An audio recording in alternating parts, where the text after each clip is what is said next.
টাকা সম্পর্কে 50টা উক্তি বলছি আমি, মন দিয়ে শুনুন, কেননা এটা প্রতিটা মানুষের জানা দরকার। ভিডিওটি কেমন লেগেছে সেটি অবশ্যই কমেন্টস করে বলবেন, আর লাইক করতে একদমই ভুলবেন না। চ্যানেলে নতুন আসলে অবশ্যই চ্যানেলটি সাবস্ক্রাইব করে পাশে থেকে যাবেন। পুরো ভিডিওটা দয়া করে সঙ্গে থাকুন। 1, যখন টাকা থাকে তখন সবাই পাশে থাকে, আর টাকা না থাকলে নিজের পরিচিত মানুষগুলোও অপরিচিত হয়ে যায়। 2, প্রতিটি সুখ টাকা দিয়ে অর্জন করা যায় না, এর জন্য প্রিয়জনের সঙ্গ থাকাও প্রয়োজন। 3, টাকা থাকলে পৃথিবী কেনা যায়, আর টাকা না থাকলে পৃথিবী চেনা যায়। 4, সুখী হতে যদি টাকা লাগে তবে আপনার সুখের সন্ধান কখনোই শেষ হবে না। 5, এটা স্বার্থপর দুনিয়া, এখানে বুক ভর্তি ভালোবাসার থেকে পকেট ভর্তি টাকার মূল্য অনেক বেশি।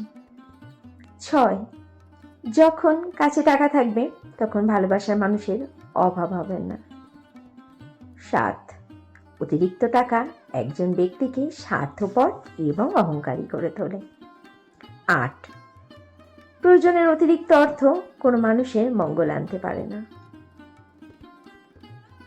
9, আপনার যদি টাকা থাকে, সম্পদ না থাকে এবং কোনো আশা না থাকে, তাহলে বিশ্বাস করুন আপনি এই পৃথিবীতে সবচেয়ে সুখী মানুষ। 10, বেকার ছেলেটাও বোঝে টাকা ছাড়া ভালোবাসার কোনো মূল্য নেই এই সমাজে। 11, যখন আমাদের টাকা থাকে তখন আমরা ভুল করা শুরু করি। 12, মানুষ তখনই ভুলে যায় কে আপন কে পর, যখন সে টাকার ঘরে থাকে। 13, লোকে বলে টাকা এলে কিছু করে দেখাবো, আর টাকা বলে কিছু করলে আমি আসব। 14, যে পৃথিবীতে টাকার বিনিময় আপন মানুষ কেনা যায়, সেই পৃথিবীতে টাকার চেয়ে আপন আর কেউ হতেই পারে না। 15, একটি বাস্তব সত্য হলো অর্থ যেখানে নেই, ভালোবাসা সেখানে দুর্লভ। 16, টাকায় টাকা আনতে পারে কিন্তু সম্মান আনতে পারে না। 17, যার টাকা আছে তার কাছে আইন খোলা আকাশের মতো, আর যার টাকা নেই তার কাছে আইন মাকড়সার জালের মতো। 18, টাকা মানুষকে সুখী করে না, এটি কেবল তাকে ব্যস্ত করে তোলে। 19, নিজের উপার্জিত টাকা হয়তো আপনাকে ধনিক বানাতে পারবে না, কিন্তু আপনাকে স্বাধীন হয়ে উঠতে সাহায্য করবে নিশ্চয়ই। 20, যারা খেটে খায় তারা টাকার মূল্য বোঝে, আর যারা পরের টাকা মেরে খায় তারা টাকার মূল্য বোঝে না, শুধুই টাকার গরম দেখায়। 21, টাকা মানুষকে পরিবর্তন করে না, এটি শুদ্ধ তাদের মুখোশ খুলে দেয়। 22, বাস্তব এটাই যে নিজের পকেটের টাকা না থাকলে পৃথিবীর কেউ কারো আপন হয় না। 23, টাকা ছাড়া জীবন জল ছাড়া মাছের মতো। 24, যখন একজন ব্যক্তির কাছে টাকা থাকে তখন সে ভুলে যায় সে কে, কিন্তু যখন তার টাকা থাকে না তখন পৃথিবী ভুলে যায় সে কি। 25, যে লোকের টাকা খুব কম আছে সে কখনো গরিব নয়, যে লোক বেশি কামনা করে সেই আসলে গরিব। 26, জীবনে অনেক টাকা থাকাটা খুব জরুরি নয়, কিন্তু জীবনে শান্তি থাকাটা অত্যন্ত জরুরি। 27, আগে টাকা কামাও তারপরে ভালোবাসো, কারণ গরিবের ভালোবাসা নিলাম হয় রাস্তার মোড়ে। 28, একজন ধনী ব্যক্তি অর্থবিশিষ্ট গরিব ছাড়া আর কিছুই নয়। 29, আপনি যত বেশি উপার্জন করবেন তত বেশি সমস্যার সম্মুখীন হবেন। 30, অর্থ মানুষকে পরিবর্তন করলেও স্বভাব বদলাতে পারে না। 31, টাকা যদি অন্যের উপকারে কাজে না লাগে তবে তার কিচ্ছু মূল্য নেই, অন্যথায় তা মন্দের স্তূপ। 32, সব সময় টাকা সব কিছু করতে পারে না, মাঝে মাঝে মানুষের মনুষ্যত্বের কাছে টাকাও পরাজিত হয়। 33, এই পৃথিবীতে আপনার আপন মানুষ, কাছের মানুষ, পাশের মানুষ কোনো কিছুরই অভাব হবে না যদি আপনার টাকা থাকে।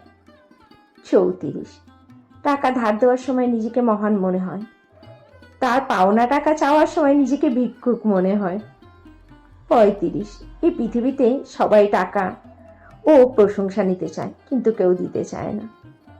36, যে ব্যক্তি টাকার অহংকার করে তার সর্বনাশ হতে বেশি সময় লাগে না। 37, যদি একজন ব্যক্তির কাছে শুধুমাত্র টাকা থাকে তাহলে পৃথিবীতে সেই ব্যক্তির চেয়ে গরিব আর কেউ নেই। 38, টাকায় ভরা হাতটি চেয়ে বিশ্বাসের ভরা হাতটি অনেক বেশি দামি। 39, কিছু মানুষের অনেক টাকা থাকলেও মানুষকে সাহায্য করার মন থাকে না, আর কিছু মানুষের টাকা কম থাকলেও নিজের সাধ্যমতো চেষ্টা করে অন্যকে সাহায্য করার।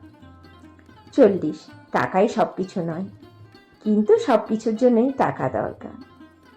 41, টাকা লবণের মতো প্রয়োজনীয়, কিন্তু যদি এটি অতিরিক্ত হয়ে যায় তবে তা জীবনে স্বাদ নষ্ট করে দেয়।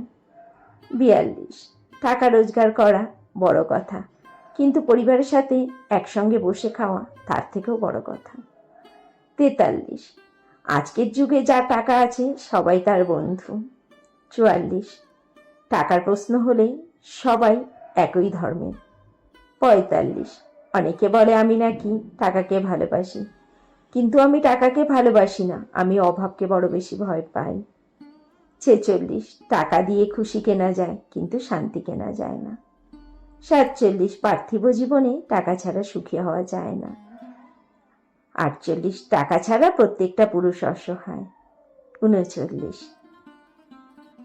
জীবনে টাকা ইনকাম করতে না পারলে কাউকে পাশে পাবে না।